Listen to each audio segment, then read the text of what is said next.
கர்த்தருடைய பரிசுத்த நாமத்துக்கு மகிமை உண்டாவதாக. இன்று கலாத்தியர் 2ஆம் அதிகாரம் 20ஆம் வசனத்திலிருந்து சில சத்தியங்களை ஆராய போகிறோம். கலாத்தியர் 2:20.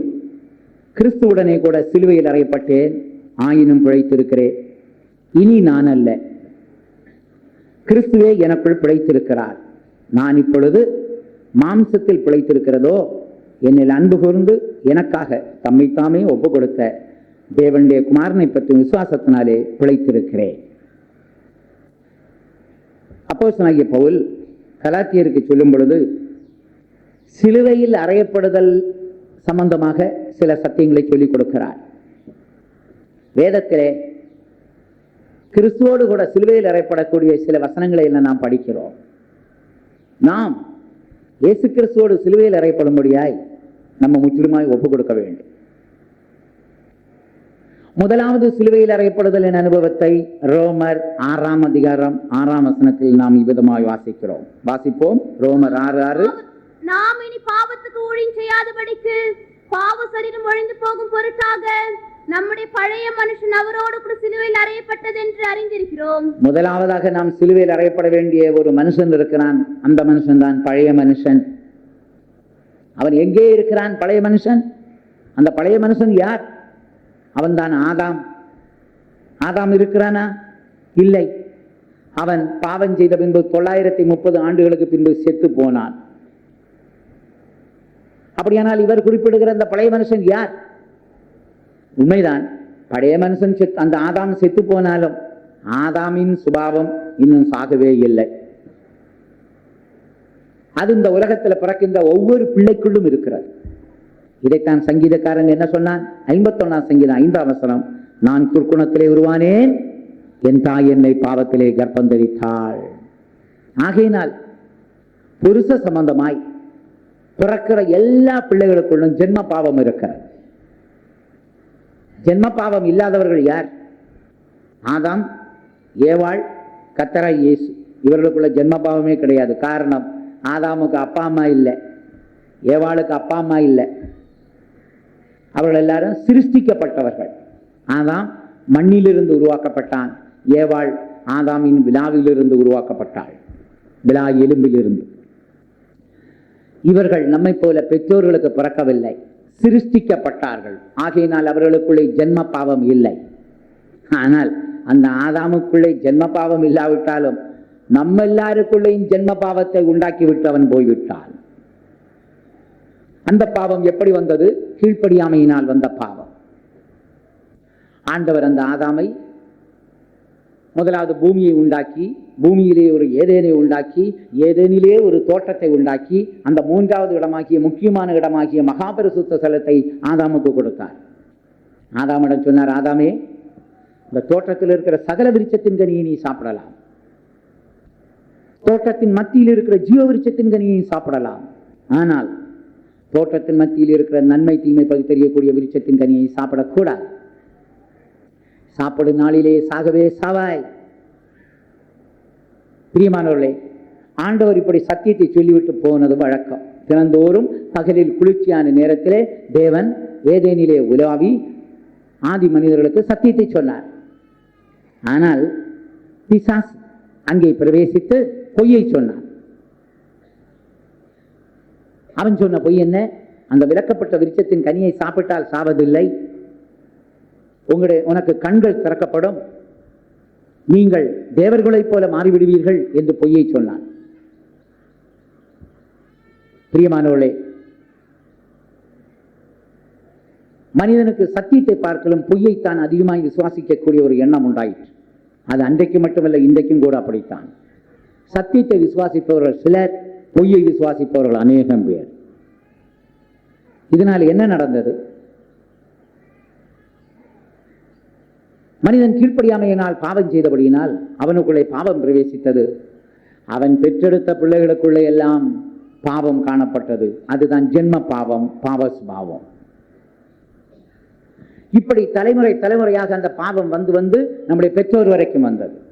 அந்த பெற்றோர்களுக்கு நாம் பிறந்தபடியினால் நமக்குள்ள அந்த பாவம் இருக்கிறது. அதுதான் ஜென்ம பாவம், பாவ சுபாவம். அதுதான் பழைய மனுஷன். இந்த பழைய மனுஷனை அப்போஸ்தலனாகிய பவுல் சொல்கிறார், கிறிஸ்துவோடு கூட சிலுவையில் அறையுங்கள். கிறிஸ்து யார்? புதிய மனுஷன். கிறிஸ்து யார்? கீழ்ப்படிதல் உள்ளவர். பழைய மனுஷன் யார்? ஆதாம்.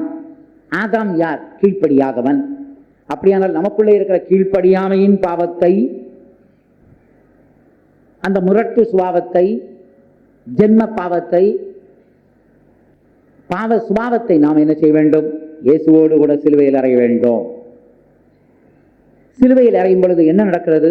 கைகளும் கால்களும் ஆணியிலே கடாவப்படுகிறது. அப்படியானால் அந்த ஆணிகளால் கடாவப்படுகின்றனவே, அந்த ஆணிகள் என்ன? பிரியமானவர்களே, இயேசு கிறிஸ்துவோடு நாம் செய்கிற உடன்படிக்கை, நாம் பண்ணுகிற தீர்மானம், நாம் பண்ணுகிற பொருத்தனை தான் அந்த ஆணி. ஆணியில் அறையப்பட்டால் கைகளையும் எடுக்க முடியாது, கால்களையும் எடுக்க முடியாது. ஆகையினால் தான் ஆணியிலே அறைந்து விடுகிறார்கள்.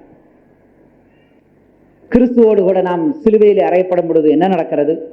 அவருடைய கைகளோடு நம்முடைய கையும், அவருடைய கால்களோடு நம்முடைய கால்களும் சேர்த்து ஆணியில் அறையப்பட வேண்டும்.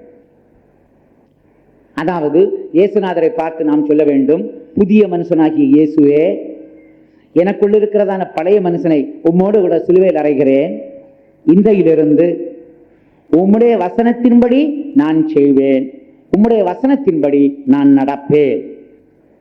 கைகளை ஒப்புக் கொடுப்பது என்று சொல்வது செய்வேன் என்று சொல்வது, கால்களை ஒப்புக் கொடுப்பது நடப்பேன் என்று சொல்வது. உம்முடைய வார்த்தையின்படி நான் செய்வேன். உடனே நம்முடைய பழைய மனுஷன் இயேசுவோடு கூட சிலுவையில் அறையப்படும் பொழுது இப்படி ஒரு உடன்படிக்கையை நாம் பண்ணுகிறோம்.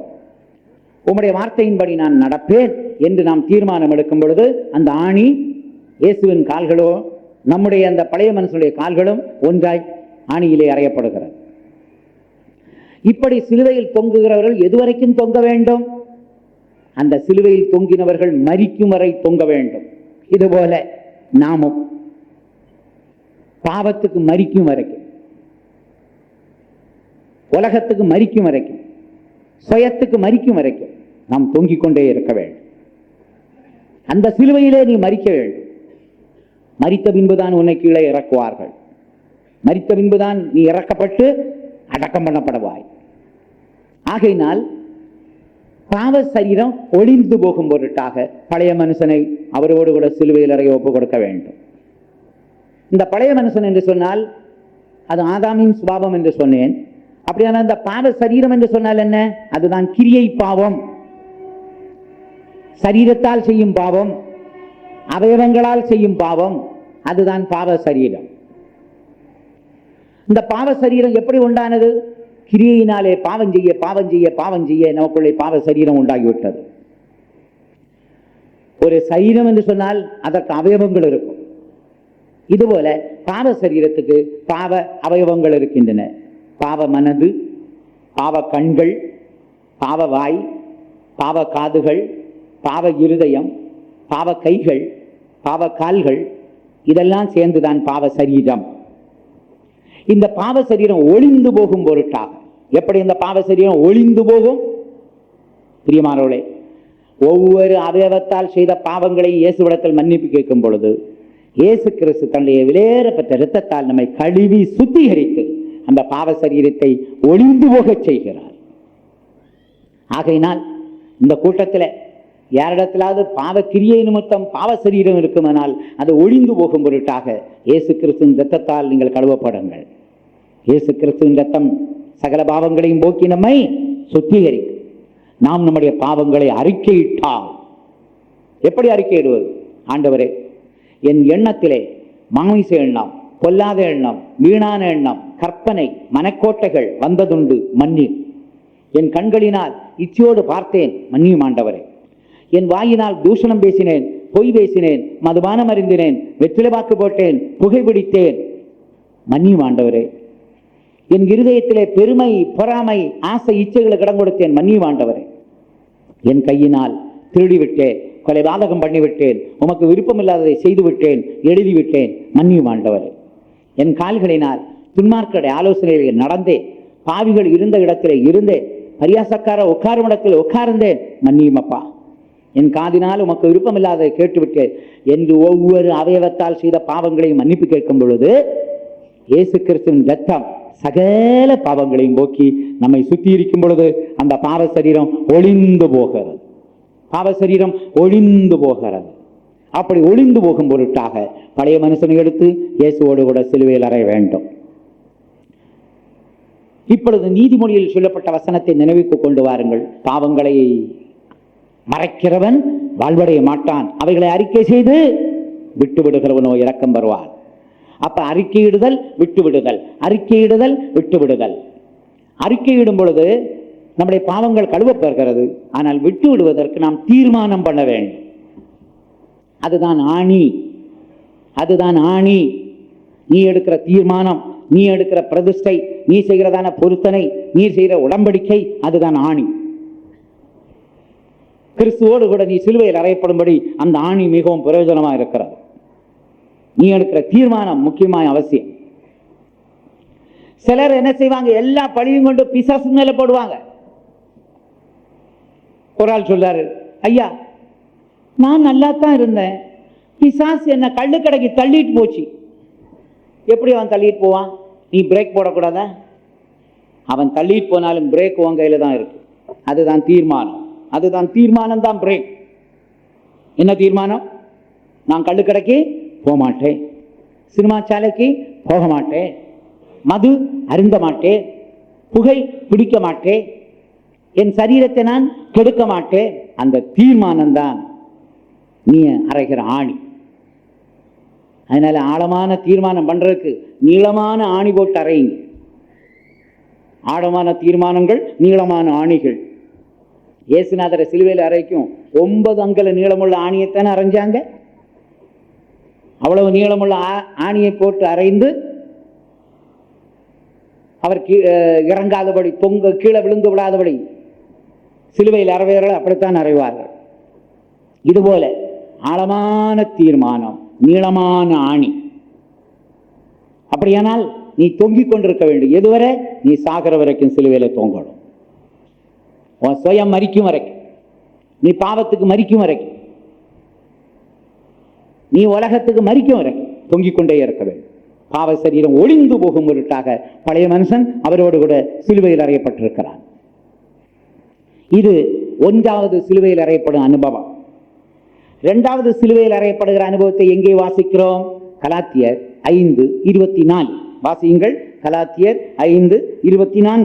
கிறிஸ்துவினுடையவர்கள் தங்கள் மாம்சத்தையும் அதன் ஆசை இச்சையும் சிலுவையில் அறைந்திருக்கிறார்கள். கிறிஸ்துவினுடையவர்கள்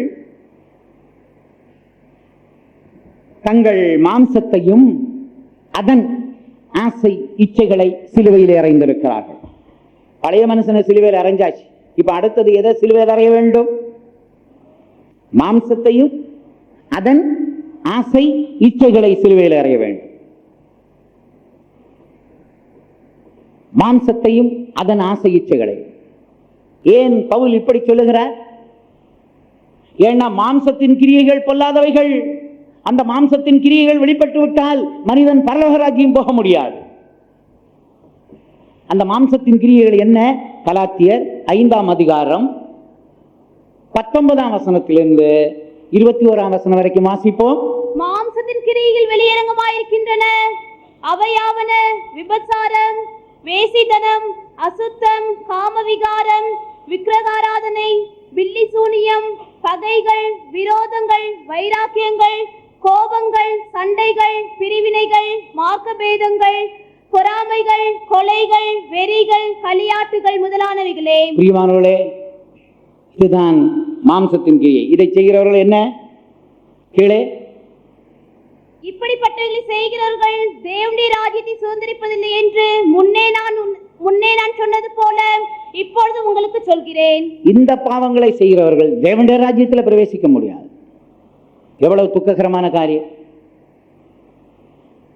சிலர் மாம்சத்தின் கிரியைன்னு சொன்ன உடனே அவர்களுக்கு ஞாபகம் வருவது என்ன தெரியுமா? இந்த வேசித்தனம், விபச்சாரம், அசுத்தம், காம விகாரம் தான் யோசிப்பாங்க. அது மட்டுமல்ல, கீழே என்ன சொல்லி இருக்கிறது? விக்கிரகாராதனை, பில்லி சூனியம், அது மாம்சத்தின் கிரியை. அடுத்த குரூப் என்னது? பகை, விரோதம், வைராக்கியம், கோபம், சண்டை, பிரிவினை, மார்க்கபேதம், பொறாமைகள், கொலைகள். இது அடுத்த குரூப். இனிமே அடுத்த குரூப்ல என்ன வருது? வெறிகளும் களியாட்டுகள். இப்படி மாம்சத்தின் கிரியைகள் 4 பகுதிகளாய் பிரிக்கப்படுகின்றன. 4 பகுதிகள்.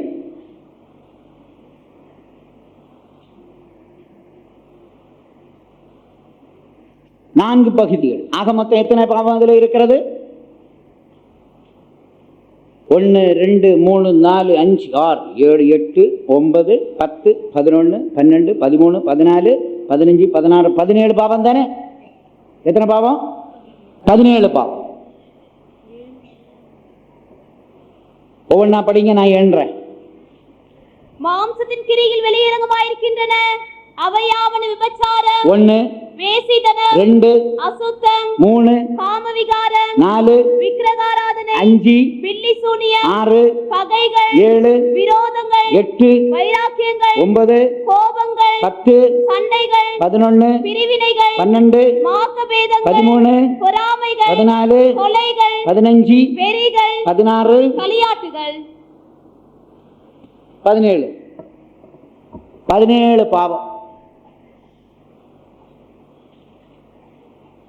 ஒரு தாத்தா, அவருக்கு 4 பிள்ளைகள். அந்த தாத்தாவுக்கு 17 பேர பிள்ளைகள். மாம்சத்தின் கிரியை தான் தாத்தாவுக்கு பேர். அந்த தாத்தாவுக்கு 4 பிள்ளைகள். அந்த 4 பிள்ளைகளுக்கும் பல பிள்ளைகள் பிறந்தன. கடைசியில் அந்த தாத்தாவுக்கு பேர பிள்ளை எத்தனை ஆகி போச்சு? 17 பிள்ளை ஆகி போச்சு. முதல் பிள்ளைக்கு எத்தனை பிள்ளை? முதல் பிள்ளைக்கு எத்தனை பிள்ளைகள் பிறந்தது? விபச்சாரம், வேசித்தனம், அசுத்தம், காமவிகாரம் 4 பிள்ளை. 2வது பிள்ளைக்கு விக்கிரகாராதனை, புல்லி சூனியம் 2 பிள்ளை. 3வது பிள்ளைக்கு நிறைய பிள்ளைகள் பிறந்திருக்காங்க. அதுல நம்மளையும் பலர் அதுல இருப்போம். பகை, விரோதங்கள், வைராக்கியங்கள், கோபங்கள், சண்டைகள், பிரிவினைகள், மார்க்கபேதங்கள், பொறாமைகள், கொலைகள். எத்தனை பிள்ளை? 9 பிள்ளை. அந்த 9ல 1 கூட உருப்படி கிடையாது. கடைசியில் 4வது ஒரு பிள்ளைக்கு எத்தனை குழந்தை பிறந்திருக்கு? வெறிகளும் களியாட்டுகளும் 2 பிள்ளை. அதனால இந்த 17 விதமான பாவங்களிலே எந்த பாவம் நமக்குள்ளே இருந்தாலும் தேவனுடைய ராஜ்யத்தை சுதந்திரிக்க முடியாது. சிலர் யோசிக்கிறாங்க, பெந்தேகோஸ்தே சபையில் இருக்கிறதுனால பரலோகம் போயிடலான்னு. முடியவே முடியாது. அநேகருக்கு அதுதானே திருப்தி. ஆவிக்குரிய சபையில இருக்கிறோம், கசப்பு வச்சுக்குவாங்க. ஏன்னா ஆவிக்குரிய சபையில கேராப்பில் போயிடலான்னு பார்க்குறாங்க. முடியவே முடியாது.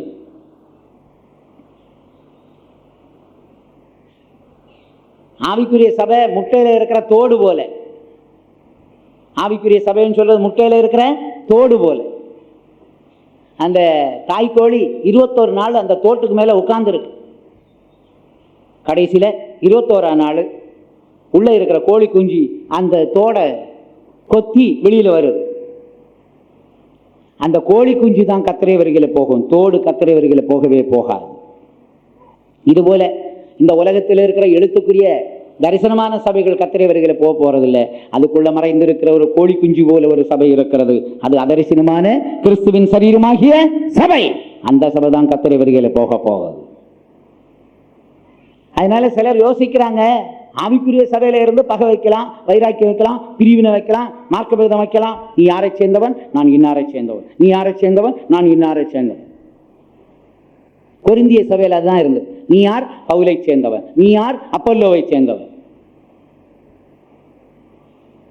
பவுல் நல்ல வெளிப்பாடு கொடுத்தார். பவுல் நட்டான், அப்பல்லோ நீர் வாய்ச்சினான். விளையச் செய்வதோ கர்த்தர். விளை நடுகிறவனுமாய் அல்ல, நீர் பாய்ச்சுகிறவனாலும் அல்ல, விளையச் செய்கிற கர்த்தரால் தான் எல்லாம் கூடும் என்று சொன்னார். அதனால திரும்பவும் நீங்க வாசித்துக் கொள்ளுங்க. மாமிசத்தின் கிரியைகள் வெளியரங்கமாக இருக்கின்றன. அப்படிப்பட்டவர்களை செய்கிறவர்கள் பரலோக ராஜ்யத்தில் பிரவேசிக்க மாட்டார்கள். இப்படி கிரியையினாலே பாவங்கள் என்று சொல்வது வெறும் மாம்சீக பாவம் மட்டுமல்ல. அங்கே சொல்லப்படுகிறது விக்கிரக ஆராதனை, பில்லி சூனியமும் மாம்சத்தின் கிரியை தான். பகை, விரோதம், வைராக்கியம், கோபம், சண்டை, பிரிவினை, மார்க்கபேதம், பொறாமை, கொலை, இதெல்லாம் மாம்சத்தின் கிரியைதான். கடைசியில வெறிகள், களியாட்டுகள். வெறின்னா என்ன? அவனுக்கு மதுபான வெறி. ஆவிக்குரிய ஜனங்களாகிய நமக்கு சாப்பாட்டின் மேலையும் குடிக்கிறது மேலையும் கூட வெறி வரக்கூடாது. அன்னைக்கு ஒருவர் என்கிட்ட சொல்றார், 4 மணிக்கு எனக்கு டீ குடிக்கலன்னா கிருகிருன்னு இருக்கு. அதைத்தான் குடிகாரன் சொல்றான். குடிகாரன் அதான் சொல்றான், எனக்கு அந்த நேரத்தில் குடிக்கலன்னா கிருகிருன்னு இருக்கு, புகை பிடிக்கலன்னா கிருகிருன்னு இருக்கு, கள்ளுக்கடைக்கு போகலன்னா கிருகிருன்னு இருக்கு. அவனுக்கு உனக்கு என்ன வித்தியாசம்? அதனால உனக்கு டீ மேல வெறி. சிலருக்கு ஊறுகாய் இல்லாம சாப்பிட முடியாது, ஊறுகாய் வெறி. சிலருக்கு கறி இல்லாம சாப்பிட முடியாது, கறி வெறி. எது இருந்தாலும் நீ சாப்பிட முடியுமா அப்படின்னா தான் நீ வெறி இல்லாத ஆள். ஆகையினால் ஒரு குறிப்பிட்ட காரியம் இல்லாம என்னால் முடியாதுன்னு சொல்லவே கூடாது. இருந்தால் சோத்திரம், இல்லாவிட்டால் சோத்திரம் சோத்திரம். சில பழக்கத்தை நாம் பழகிவிட்டோம், அந்த குறிப்பிட்ட நேரத்தில் அது இல்லைன்னா மிகவும் கஷ்டம். முன்னால எல்லாம் எனக்கு 7 மணிக்கு காஃபி குடிக்கலன்னா என்னால் முடியவே முடியாது. டைம் பார்ப்பேன், 7 மணிக்கு வருதான்னு. வரலன்னா உடனே பெல் அடிச்சு மதரை கூப்பிடுவேன், என்னாச்சு மணி 7. அந்த அம்மா திடீர்னு ஒரு பல்ட்டி அடிக்கும், பால் வரலன்னு சொல்லுவோம். நான் அதுக்கு மேல ஒரு பல்ட்டி அடிப்பேன், பால் வரலன்னா ஏன் கட்டன் காஃபி தரல, பால் ஊற்றி தான் குடிக்கணுமா, கருப்பு காஃபி என்னாச்சு? அப்படியா, அப்ப நான் ஓடி போறேன்னு ஓடி போகும். பிரியமானவர்களே, அந்த 7 மணிக்கு காஃபி குடிக்கலன்னா பயங்கர வெறி. கத்த சொன்னார், அந்த 7 மணி குடியை பிரதிஷ்டை பண்ணுன்னார். இப்ப நான் காலையில குடிக்கிறதே கிடையாது, அந்த வெறி வர்றதும் கிடையாது. ஆகையினால் பிரியமானவர்களே, எதன் மேல நமக்கு வெறி இருக்கோ, அப்படி வெறி இருக்குமானால் தேவனுடைய ராஜ்யத்தில் என்ன செய்ய முடியாது, பிரவேசிக்க முடியாது. அந்த வெறி இருக்குமானால் உனக்கு கோபம் வரும், ஆத்திரம் வரும், அது நிமித்தம் சண்டை வரும். பிரியமானவர்களே, அதுதான் இங்கே சொல்லி இருக்கிறது. இந்த 17 விதமான காரியம் இருக்குமானால் தேவனுடைய ராஜ்யத்தில் நாம் பிரவேசிக்க முடியாது. இதனால் பவுல் என்ன சொல்லுகிறார்? மாமிசத்தில் கிரியைகள் வெளிப்படாமல் இருக்க அவர் ஒரு ஆலோசனை சொல்லுகிறார். கிறிஸ்துவினுடையவர்கள் தங்கள் மாம்சத்தையும் அதன் ஆசை இச்சங்களையும் சிலுவையில் அறைந்து விட்டால் மாம்சம் கிரியையிலே வெளிப்படாது. ஆகையினால் நமக்குள்ள இருக்கிற மாம்சீகத்தை கண்டுபிடிக்க வேண்டும். சரீரம் நல்லதுதான், ஆனால் இதற்குள்ள இருக்கிற மாம்சீகம் தான் பொல்லாதது. மாம்சம் எங்கெல்லாம் கிரியை செய்யும்? மாமிச சிந்தை. ரோமருக்கு பவுல் எழுதுகிறார், மாமிச சிந்தை மரணம். மாம்சம் சிந்தையிலும் வரும். மாம்சம் இச்சையாக இருதயத்தில் வெளிப்படும், மாம்ச இச்சை. இங்கே மாம்சத்தின் கிரியை. ஆனா மாம்சம் கிரியையில வெளிப்பட்டா தேவனுடைய ராஜ்யத்தில் பிரவேசிக்க முடியாது. அதற்கு முன்னால் என்ன செய்ய சொல்லுகிறார்? மாம்சத்தையும் அதன் ஆசை இச்சைகளையும் சிலுவையில் அறையுங்கள். மாம்சம் சிந்தனையில் வருகிறதல்லவா, அந்த சிந்தனைகளை, இருதயத்தில் வருகிற ஆசை இச்சைகளை நாம் சிலுவையில் அறைந்து விட வேண்டும், பிரதிஷ்டை செய்ய வேண்டும், தீர்மானம் எடுக்க வேண்டும். அப்படியானால் மாம்சம் சிந்தையிலும் வராது, இருதயத்தில் ஆசையாக இச்சையாக வரவே வராது. ஆகையினால் அப்போஸ்தலனாகிய பவுல் மிகவும் அருமையான ஒரு ஆலோசனை சொல்லுகிறார். கிரியையிலே வெளிப்பட்டு நீ தேவனுடைய ராஜ்யத்தில் போகாமல் இருப்பதை பார்க்கலும் அந்த சிந்தையில் வரும் பொழுதே, இருதயத்தில் வரும் பொழுதே நீ அதை சிலுவையில் அறைந்து விடு, தீர்மானம் எடுத்து விடு. இப்படி உங்களுக்குள்ள சில ஆசைகள் இருக்கும், ஆசைதான் இச்சையை உண்டாக்குறது. யாக்கோபுக்கு பவுலை போல அவ்வளவு ஆழமான வெளிப்பாடு இல்லாதபடினால் அவர் என்ன சொன்னார்? இச்சையானது கர்ப்பம் தரித்து பாவத்தை பிறப்பிக்கும், பாவம் பூர்ணமாகும் பொழுது மரணத்தை பிறப்பிக்கும் என்று சொன்னார். ஆனா பவுல் அவரை பார்க்கும் வெளிப்பாடு உள்ளவர். இச்சைக்கு முந்தினது என்ன என்று கண்டுபிடித்தார். கண்டுபிடித்து ஆசைதான் முதலாவது, இரண்டாவது இச்சை, பிறகு பாவம், பிறகு மரணம், பிறகு பாதாளம், பிறகு அக்கினிக்கடல். இதெல்லாம் ஒன்னோடு ஒன்று சம்பந்தப்பட்டது. ஆசையானது இச்சையை உண்டாக்கும், இச்சையானது பாவத்தை உண்டாக்கும், பாவம் பூர்ணமாகும் பொழுது மரணம், மரணம் அடைபவர்கள் அவர்கள் பாதாளம் போவார்கள், கடைசியில பாதாளம் புறம்பான அக்கினிக்கடலுக்கு தள்ளப்படுகிறது. பிரியமானவர்களே, ஆகையினால் ஆசையோடு நம்முடைய இருதயத்தில் எழும்பாத அளவுக்கு நாம் பாதுகாத்துக் கொள்ள வேண்டும். இளமை பருவத்திலும் வாலிப பருவத்திலும் தான் இச்சை வருது. குழந்தை பருவத்தில் இச்சை வர்றதே இல்லை. எந்த குழந்தையும் பாருங்க இச்சை இருக்கா? ஆனா குழந்தைகளுக்குள்ள ஆசை இருக்கு. எந்த குழந்தையும் பார்த்து கேளுங்க, உனக்கு என்னம்மா ஆசை? ரிபன் மேல ஆசை, பூ மேல ஆசை, பொட்டு மேல ஆசை, நகை மேல ஆசை, நட்டு மேல ஆசை.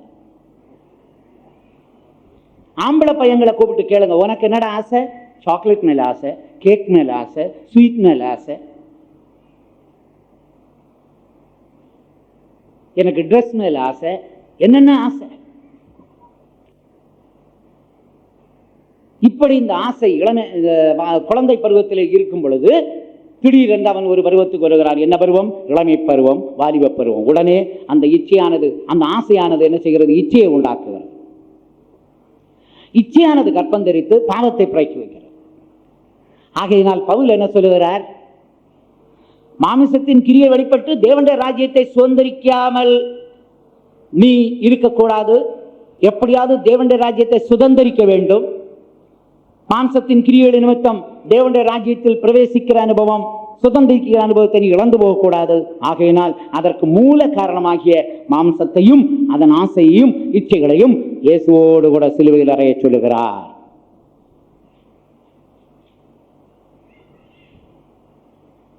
அந்த ஆசை தான் இச்சையை உண்டாக்கு.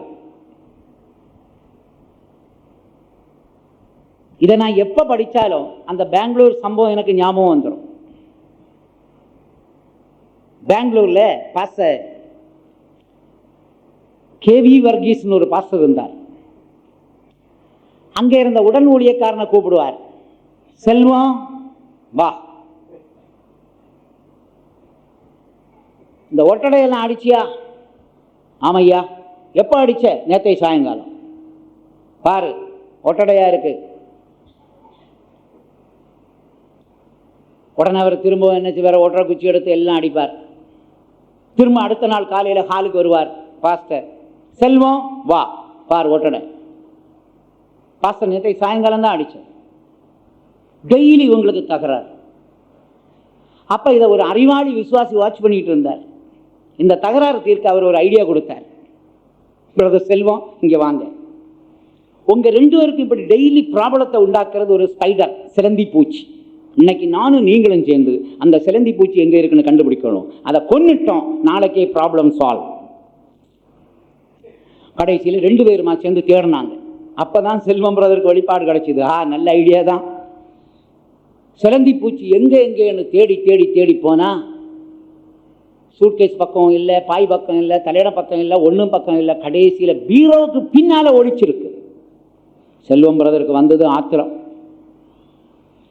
இவ்வளவு நாளா எனக்கும் பாஸ்டருக்கும் இடையே பிரிவினை உண்டாக்குறது இந்த ஸ்பைடர், சிலந்தி பூச்சி என்று சொல்லி ஒரு பெரிய குச்சி எடுத்து வந்து ஒரே குத்து குத்துனார்.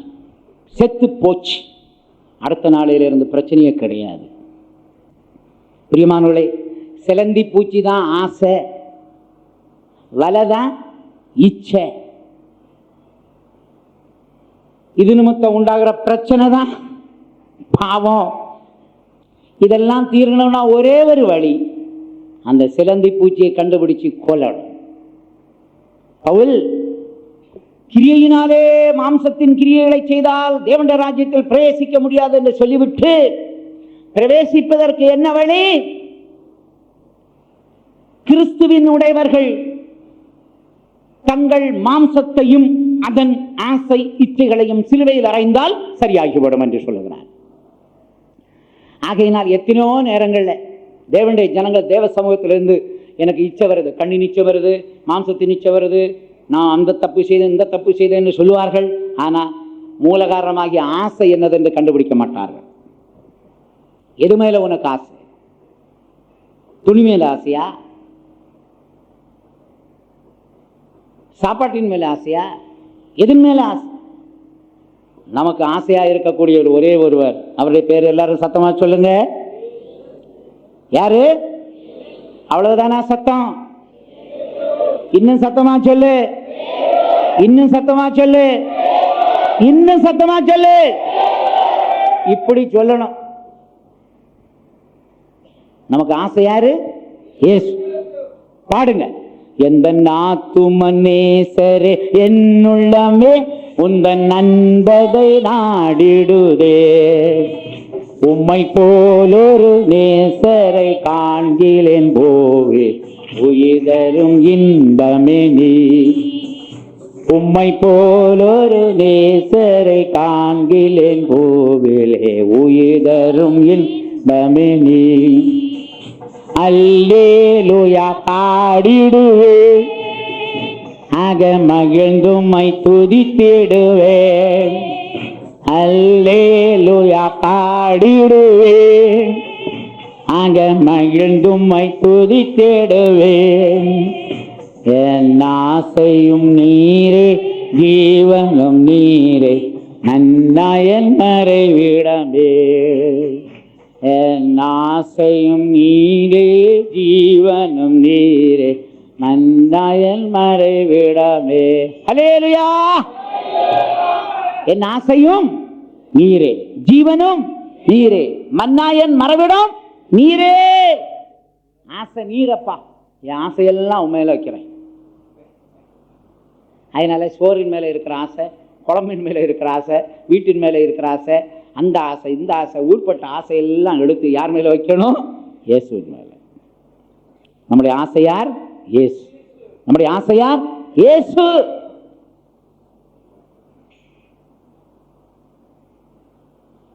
எவ்வளவு நல்ல ஆலோசனை. கிறிஸ்துவினுடையவர்கள் தங்கள் மாம்சத்தையும் அதன் ஆசை இச்சைகளை இயேசுவோடு கூட சிலுவையில் அறைகிறார்கள். அதனால என்னென்ன பொருள் மேல என்னென்ன காரியத்தின் மேல ஆசை இருக்கிறது என்பதை கண்டுபிடிக்கும்.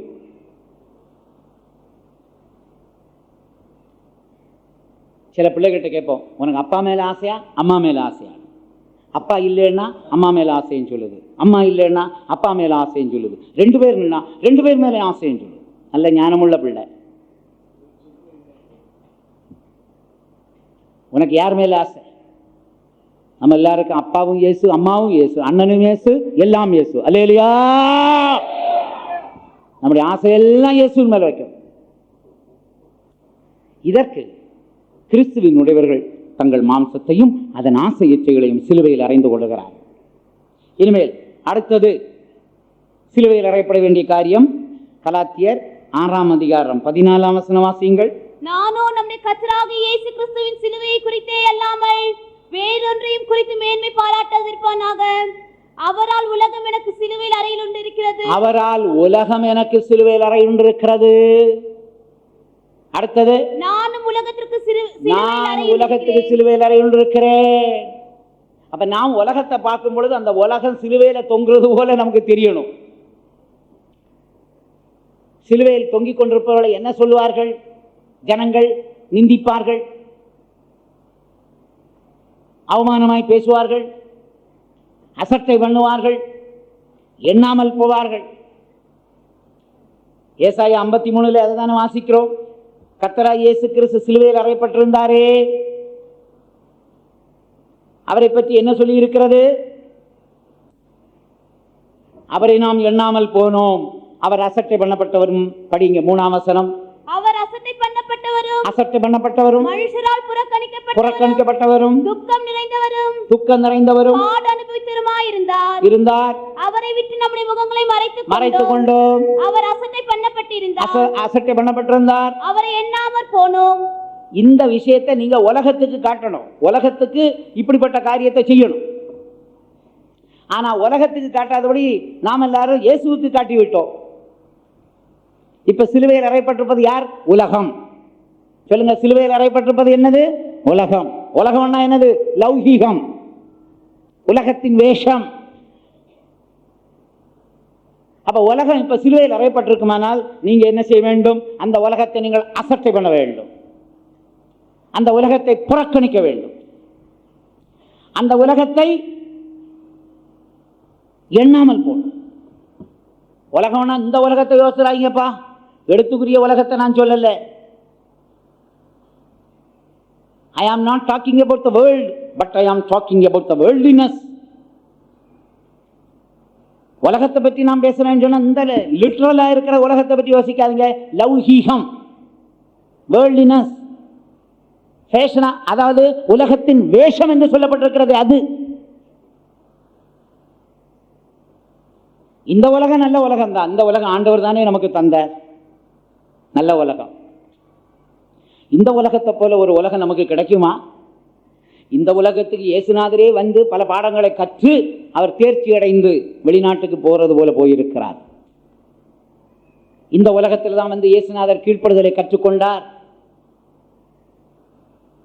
ஏன் இந்த உலகத்தில் இருக்கிற போல பாடுகள், சோதனைகள், வேதனைகள் வேற எங்கேயும் இருக்காது.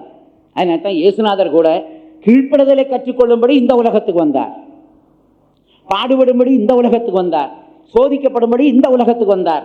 ஏன்னா இந்த உலகத்துல தான் சோதனைக்காரன் இருக்கிறான், வேற எந்த உலகத்திலும் இல்லை. ஆகையினால் அந்த உலகத்தை பற்றி நான் பேசவில்லை. நான் பேசும் உலகம் லௌகீகம், உலகத்தின் வேஷம். அப்ப பவுலுடைய பார்வையில அந்த லௌகீகம் சிலுவையில் அறையப்பட்டிருக்கிறது. அப்படியானால் இயேசுநாதருக்கு நாம் என்ன செய்தோமோ அதை நாம் அந்த உலகத்துக்கு செய்ய வேண்டும், லௌகீகத்துக்கு. சிலுவையில் அறையப்பட்ட இயேசு அசட்டை பண்ணப்பட்டார், மனுஷரால் புறக்கணிக்கப்பட்டார், அவரை எண்ணாமல் போனோம். அதனால லௌகீகத்தை நீங்க அசட்டை பண்ணணும், லௌகீகத்தை புறக்கணிக்கணும், லௌகீகத்தை எண்ணாமல் இருக்கணும். அதுதான் உலகம் எனக்கு சிலுவையில் அறைய கொண்டிருக்கிறது.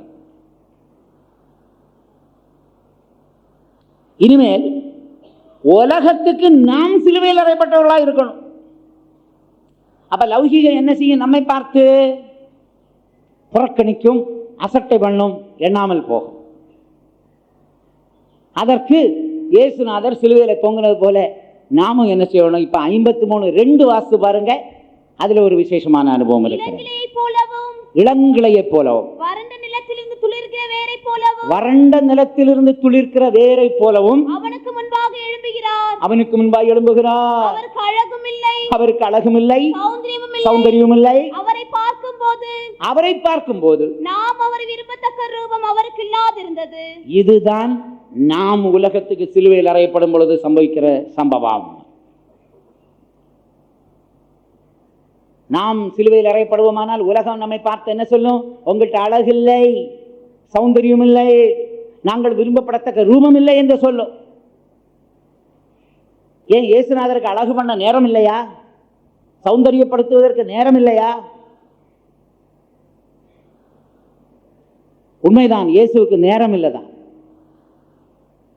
இயேசுவுக்கு நேரம் இல்லை, அழகுபடுத்த நேரம் இல்லை, சௌந்தரியப்படுத்த நேரம் இல்லை.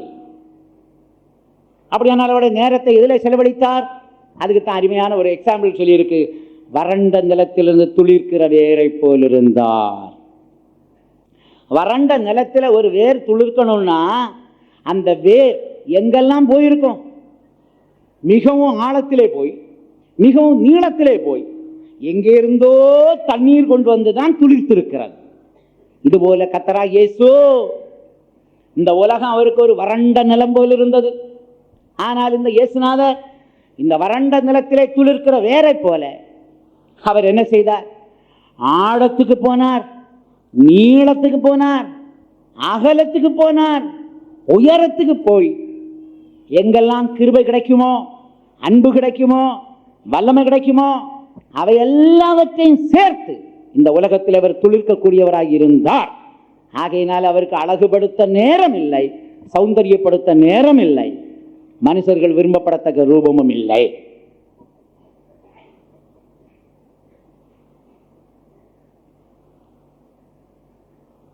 ஒரு தடவை நானும் எங்க சிஸ்டருக்கு ஒரு ஃப்ரெண்டுமா சேர்ந்து ஒரு இடத்துக்கு புறப்படும்.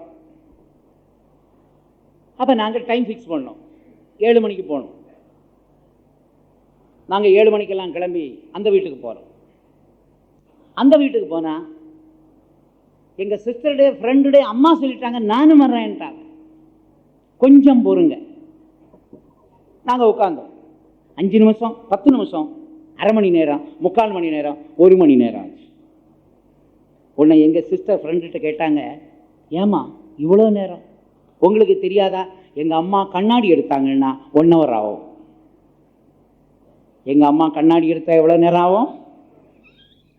கண்ணாடி எடுக்கிறதுக்கே 1 hourனா இனிமேல் அந்த கண்ணாடியை வைக்கிறதுக்கு எவ்வளோ நேரம் ஆகும்? என்னதான் பண்ணுறாங்கன்னு கேட்டோம். அப்போ அந்த அம்மா சொல்லிச்சு, எங்கள் அம்மா எல்லாம் ஆர்டிஃபிஷியல், சொந்தமாக முடி கிடையாது, அதனால் ஆர்டிஃபிஷியல் கொண்ட எல்லாம் ஆர்டிஃபிஷியல். அவங்க குள்ளம், அதனால் உயரத்துக்கு சில காரியத்தை அட்ஜஸ்ட் பண்ணுவாங்க, என்னென்னமோ சொன்னாங்கப்பா.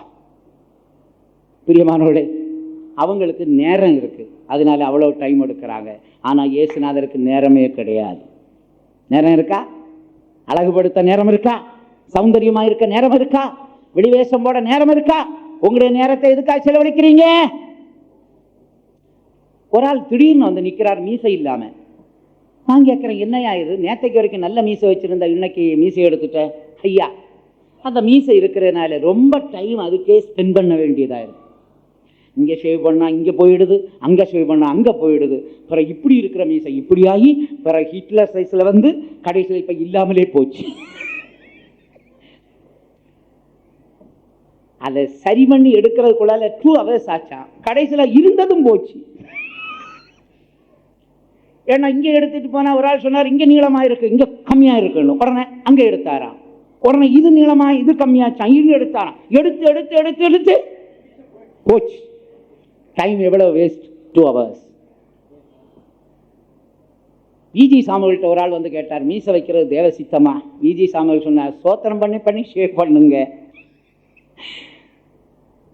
அப்போ என்ன நடக்குதோ அது நம் தேவ சித்தம்னார். அப்படி சோத்திரம் பண்ணி பண்ண வேலை இப்படி கூட நடக்கும். பிரியமானவர்களே, நமக்கு நேரம் இல்லை. வெளியான அலங்காரத்துக்கு, புறம்பான அலங்காரத்துக்கு நேரம் இல்லை. ஆகையினால் தான் இயேசுநாதர் வனாந்தரத்தில் துளிர்க்கிற, வறண்ட நிலத்தில் துளிர்க்கிற வேர். அந்த வேர் எங்கெல்லாம் போயிருக்கும்? ஏன்னா அந்த வறண்ட நிலத்தில் எங்கேயுமே தண்ணி கிடைக்காது, சத்து இருக்காது, சாராம்சம் இருக்காது. இந்த வேர் எவ்வளோ ஆழத்தில் போச்சோ தெரியாது, எவ்வளோ அகலத்தில் போச்சோ தெரியாது, எவ்வளவு நீளத்தில் போச்சோ தெரியாது. எப்படியோ அந்த வேர் கண்டுபிடிச்சிச்சு. தண்ணீர், சத்து, உரம் கண்டுபிடித்து அதை கொண்டு வந்து இப்பொழுது அது துளித்திருக்கிறது. இதுபோல இயேசுநாதர் பரலோகத்தின் மேல் தாகம், தேவனின் மேல் தாகம், பரிசுத்தாவியின் மேல் தாகம், பரலோகத்தின் சகல வரங்கள் கிருபைகளிலே தாகம். அப்படி உடையவராய் அவர் இருந்தபடியினால் அவருக்கு அலங்கரிக்க, அழகாயிருக்க, சௌந்தரியமாயிருக்க நேரமே இல்லை. ஆகையினால் பவுல் சொல்லுகிறார், உலகத்துக்கு நான் சிலுவையில் அறையுண்டிருக்கிறேன்.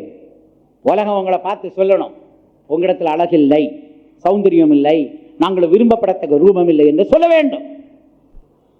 பிரியமானவர்களே, இப்படி முதலாவது பழைய மனுஷனை சிலுவையில் அறையணும், இரண்டாவது மாம்சத்தையும் அதன் ஆசை இச்சைகளையும் சிலுவையில் அறைய வேண்டும், மூன்றாவது உலகம் நமக்கு சிலுவையில் அறையப்பட்டதாய் தெரிய வேண்டும், நான்காவது நாம் உலகத்துக்கு சிலுவையில் அறையப்பட்டிருக்க வேண்டும். இப்ப 5வது விஷயம்தான் கலாத்தியர் 2:20 வாசியுங்கள். கலாத்தியர் 2:20. கிறிஸ்துவுடனே கூட சிலுவையில் அறையப்பட்டேன், ஆயினும் பிழைத்திருக்கிறேன், ஆயினும் பிழைத்திருக்கிறேன். இனி நான் அல்ல, இனி நான் அல்ல, இனி நான் அல்ல, இனி நான் அல்ல. அப்படியானால் இங்கே சிலுவையில் அறையப்பட வேண்டியது என்னது? நான் என்று சொல்லக்கூடிய சுயம், நான் என்று சொல்லக்கூடிய சுயம். Not I but Christ. நான் அல்ல, கிறிஸ்து. அதனால தான் இங்கிலீஷ்ல அருமையா சொல்லுவாங்க, ஐ வந்து நேரே தானே இருக்கு, ஐ வந்து சியா மாறணும்வாங்க. தெரியுதா? சி ஷேப் தானே முதல்ல எப்படி இருந்தது? ஐ. அது என்ன ஷேப்பா மாறணும்? சி ஷேப்பா மாறும். Not I but Christ. அப்ப அந்த சியா மாறணும்னா அந்த ஐ எவ்வளவு தூரம் பெண்ட் ஆகணும்? நமக்குள்ள இருக்கிற சுயம்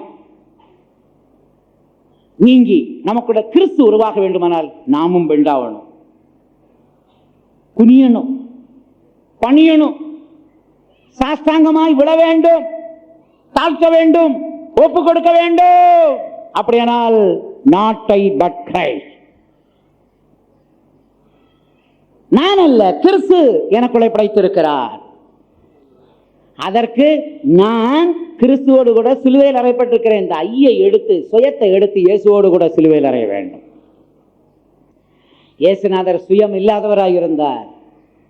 ஆகையினால் அவர் எப்ப பேசினாலும் நான் என் சுயமாய் ஒன்றும் பேசவில்லை, தேவனிடத்தில் நான் எதை கேட்கிறேனோ அதை நான் சொல்லுகிறேன், நான் என் சுயமாய் ஒன்றும் செய்யவில்லை, தேவனிடத்தில் நான் எதை காண்கிறேனோ அதை நான் செய்கிறேன். ஆகையினால் இயேசுவுக்குள்ள சுயமே இல்லை. சுயத்திலிருந்து பேசுனீங்கன்னா பொய் வரும். இயேசுநாதர் சொன்னார், பிசாசு பொய் எனும் பொய்க்கு பிதாவுமாய் இருக்க காரணம் அவன் தன்னுடைய சொந்தத்திலிருந்து எடுத்து பேசுகிறான். நானும் சொந்தத்திலிருந்து எடுத்து பேச மாட்டேன். தேவன் சொல்லுவதை சொல்லுவேன், தேவனிடத்தில் காண்பதை செய்வேன். இப்படித்தான் நம்முடைய சுயத்தை எடுத்து நாம் சிலுவையில் அறைவது. இயேசுவே, என் சுயமாய் பேசாமல் நீர் என் மூலமாய் பேசும். நான் என் சுயமாய் ஒன்றும் செய்ய மாட்டேன், உம்மிடத்தில் எதை காண்கிறேனோ அதை நான் செய்கிறேன். இப்படி பிரியமானவர்களே, நாம் சுயத்தையும் எடுத்து சிலுவையில் அறைய வேண்டும். ஆனால் சிலுவையில் அறையப்பட்டவர்கள் மரணம் வரைக்கும் சிலுவையில் தொங்கணும். இதுபோல இந்த 5 விஷயங்களும் நமக்குள்ள சம்பவிக்கிற வரைக்கும் சிலுவையில் இருந்து தொங்கணும். நாம் கீழே இறங்கக்கூடாது. முதலாவது, நம்முடைய பழைய மனுஷன் இயேசுவோடு கூட சிலுவையில் அறையப்பட்டிருப்பதனால் நமக்குள்ள முற்றிலுமான கீழ்ப்படிதல் வரும் வரை, முற்றிலுமான கீழ்ப்படிதல், பரிபூர்ணமான கீழ்ப்படிதல் வரும் வரை நீ சிலுவையில் தொங்கிக் கொண்டே இருக்க வேண்டாம். அந்த சிலுவையிலே மரிக்க வேண்டும். உனக்குள்ள இருக்கிற மாம்சீகம், அதன் ஆசை, இச்சை எல்லாம் நீங்கும் வரைக்கும் நீ அந்த சிலுவையிலே தொங்கிக் கொண்டே இருக்க வேண்டும். உனக்குள்ள இருக்கிற லௌகீகம் போகும் வரைக்கும் சிலுவையில இருந்து இறங்காத, அங்கே தொங்கு. நீ செத்தா இயேசுநாதர் அடக்கம் பண்ணுவார், கவலைப்படாது. நீயா இறங்கி வராது.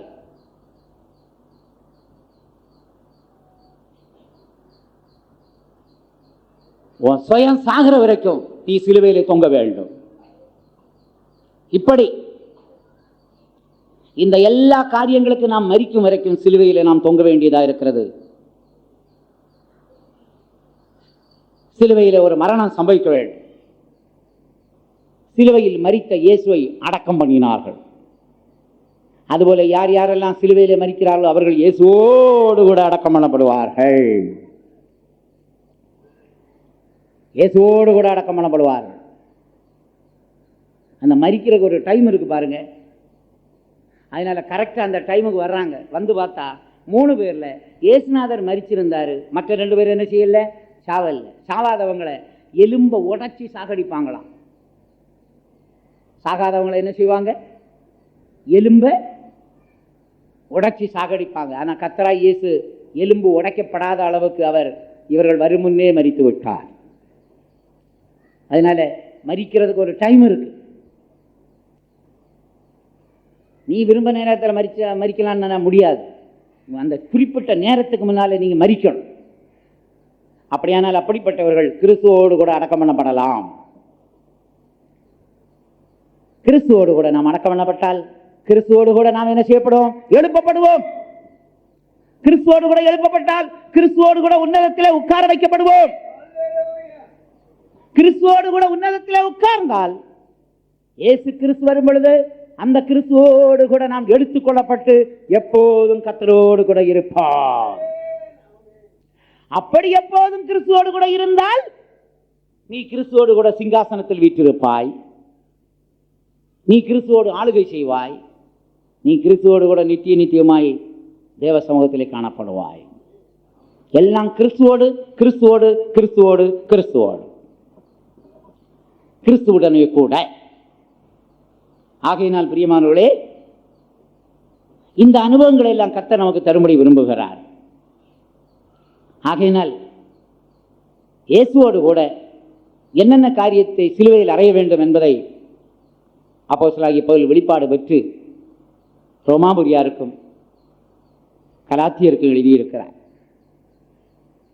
இந்த நாட்களிலே நம்ம முற்றிலுமாக ஒப்பு கொடுத்து கிறிஸ்துவின் சகல திவ்ய சுபாவம் நமக்குள்ளே உண்டாகும்படி ஒப்பு கொடுக்க வேண்டும். நீ இந்த கீழ்ப்படியாமையை எடுத்து இயேசுவோடு சிலுவையில் அறைவாயானால் உனக்கு கீழ்ப்படிதல் உண்டாகும். உன்னுடைய மாம்சீகத்தை அதன் ஆசை இச்சைகளை எடுத்து சிலுவையில் அறைவாயானால் மாம்சீகத்துக்கு பதிலாய் ஆன்மீகம், ஆசை இச்சைக்கு பதிலாய் அன்பு உனக்குள்ளே உண்டாகும். லௌகீகத்தை எடுத்து சிலுவையில் அறைந்தால் உனக்கு அதற்கு பதிலாய் தெய்வீகம் உண்டாகும். ஆகையினால் பிரியமானோடு இந்த அனுபவங்கள் உண்டாகத்தான் பவுல் இப்படிப்பட்ட அனுபவங்களை நமக்கு சொல்லித் தருகிறார். நாம் எல்லாரும் கண்களை மூடுவோமா? அப்ப கர்த்தராகிய இயேசு சிலுவையில் அறையப்பட்டது எதற்காக? கர்த்தராகிய இயேசு சிலுவையில் அறையப்பட்டது பல நல்ல நல்ல நோக்கங்களுக்காக. பிரியமானோர்களே, அந்த இயேசு சிலுவையில் அறையப்பட்டபடியினால் தான் நாமும் அவரோடு கூட சிலுவையில் அறையப்பட முடிகிறது. நம்முடைய பழைய மனுஷன் சிலுவையில் அறையப்படுவதற்கு இயேசு சிலுவையில் அறையப்பட்டபடியினால் தான் பழைய மனுஷனை சிலுவையில் அறைய முடிகிறது. நம்முடைய மாம்சம், அதன் ஆசை, அதன் இச்சை எல்லாவற்றையும் சிலுவையில் நாம் அறையும்படி இயேசு கிறிஸ்து 2000 ஆண்டுகளுக்கு முன்னே சிலுவையில் அறையப்பட்டார். உலகத்தை நாம் சிலுவையில் அறைய இயேசு கிறிஸ்து சிலுவையில் அறையப்பட்டார். நாம் உலகத்துக்கு சிலுவையில் அறையப்பட இயேசு கிறிஸ்து சிலுவையில் அறையப்பட்டார். நம்முடைய சுயம் சிலுவையில் அறையப்படும்படியாய் இயேசுநாதர் சிலுவையில் அறையப்பட்டார். இப்படி அவரோடு கூட நீ சிலுவையில் அறையப்பட்டபடினால் உனக்கு கீழ்ப்படிதல் உண்டாயிருக்கிறது, உனக்கு ஆன்மீகம் உண்டாயிருக்கிறது, தெய்வீக அன்பு உனக்குள்ளே உண்டாயிருக்கிறது. சுயமெல்லாம் நீங்கி கிறிஸ்துவின் பரிபூர்ண திவ்ய சுபாவங்கள் உனக்குள்ளே உண்டாயிருக்கிறது. தம்மை பலியாய் சிலுவையிலே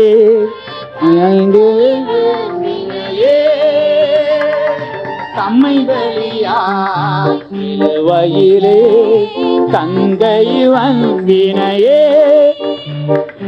இனக்கையிலே அகந்தனிலே எனக்கோ மேன்மை வேறில்லையே. இனக்கையிலே அகந்தனிலே எனக்கோ மேன்மை வேறில்லையே. இனக்கையிலே அகந்தனிலே எனக்கோ மேன்மை வேறில்லையே. இனக்கையிலே அகந்தனிலே. ஹல்லேலூயா. உனக்கு கீழ்ப்படிதல் கிடைத்தது சிலுவையின் மரணத்தால், அன்பு கிடைத்தது சிலுவையின் மரணத்தால், தெய்வீக சுபாவம் கிடைத்தது சிலுவையின் மரணத்தால். ஹல்லேலூயா, ஹல்லேலூயா, ஹல்லேலூயா. ஆண்டவராகிய இயேசு சிலுவையில் மரித்தபடியினால் அநேக ஆசீர்வாதங்களை நாம் பெற்றிருக்கிறோம்.